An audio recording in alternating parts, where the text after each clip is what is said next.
आज आपण सगळ्यांना आवडणारी मॅगी बनवणार आहोत। करायला सोपी आणि झटपट होणारी अशी रेसिपी आहे आणि चविष्ट सुद्धा आहे। या रेसिपीसाठी घरातलं साहित्य आपल्याला लागणार आहे। जास्त बाहेरचं कोणतं साहित्य लागत नाही। सगळ्यात पहिल्यांदा आपल्याला कांदा घ्यायचा आहे आणि त्या कांद्याचे आपल्याला छोटे छोटे तुकडे करून घ्यायचे आहेत। ज्याप्रमाणे आपण भजीसाठी कांदा स्लाइस करतो त्याचप्रमाणे आपल्याला कांद्याचे असे उभे उभे स्लाइस करून घ्यायचे आहेत। व्हिडिओ आवडत असेल तर व्हिडिओला लाईक करा आणि जर तुम्ही चॅनलवरती नवीन असाल तर चॅनलला सबस्क्राइब करा, जेणेकरून येणाऱ्या नवनवीन व्हिडिओजचे अपडेट तुम्हाला लगेच मिळतील। ज्याप्रमाणे आपण भजी करण्यासाठी कांदा पूर्ण वापरला यामध्ये तरीही चालेल। त्याच्यानंतर इथे मी एक टोमॅटो घेतलेला आहे।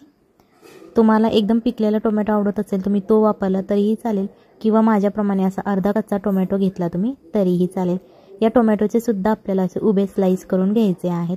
त्याच्यानंतर इथे 2 हिरव्या मिरच्या घेतलेल्या आहेत। मिरच्यांची क्वांटिटी तुम्ही तुमच्या चवीनुसार कमी जास्त करू शकता।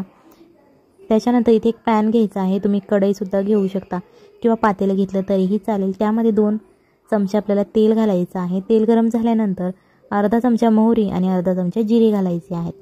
ते तडतडल्यानंतर आपल्याला थोडंसं हिंग घालायचं आहे, जेणेकरून वास खूप छान येतो आणि चव सुद्धा खूप छान लागते।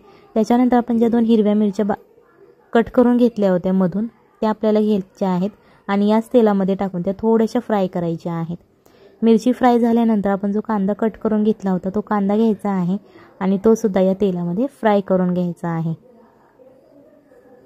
कांदा फ्राय झाल्यानंतर आपल्याला कांदा जास्त एकदम ब्राऊन करायचा नाही, थोडासा असा लालसर करायचा आहे, जेणेकरून त्या कांद्याचा कच्चापणा निघून जाईल। त्याच्यानंतर जो आपण टोमॅटो घेतला होता तो घालायचा आहे। शिमला मिरची घालायची आहे। इथे मी हिरवी शिमला मिरची वापरलेली आहे। तुम्हाला जर लाल किंवा पिवळी शिमला मिरची अवेलेबल झाली तुम्ही ती वापरली तरीही चालेल।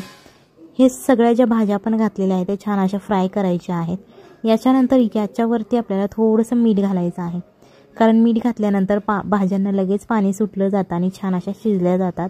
सो त्याच्यासाठी आपण मीठ घातलेलं आहे। मीठ घातल्यानंतर परत त्या तेलामध्ये आहोत पाणी बिलकुल ओतायचं नाही यामध्ये।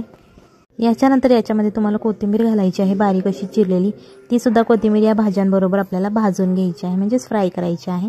त्याच्यानंतर इथे आपल्याला 2 वाटी पाणी घ्यायचं आहे।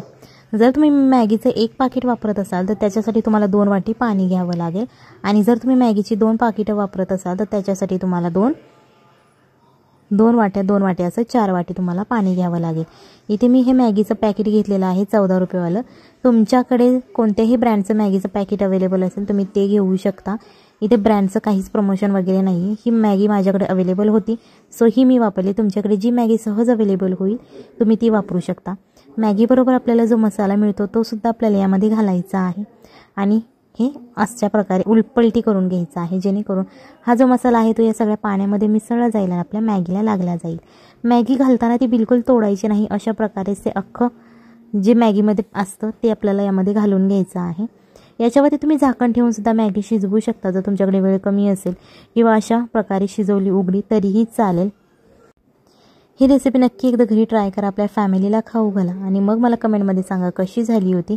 यामध्ये 1 चमचा आपल्याला रेड चिली फ्लेक्स घालायचे आहेत। जर तुमच्याकडे रेड चिली फ्लेक्स अवेलेबल नसेल, तुम्ही घरामध्ये लाल मिरची अवेलेबल असेल तुमच्या घरामध्ये तर ती तुम्ही मिक्सरमध्ये जाडसर अशी वाटून घेऊ शकता, जेणेकरून तुमचे रेड चिली फ्लेक्स तयार होतील आणि ते तुम्ही घालायचे आहेत।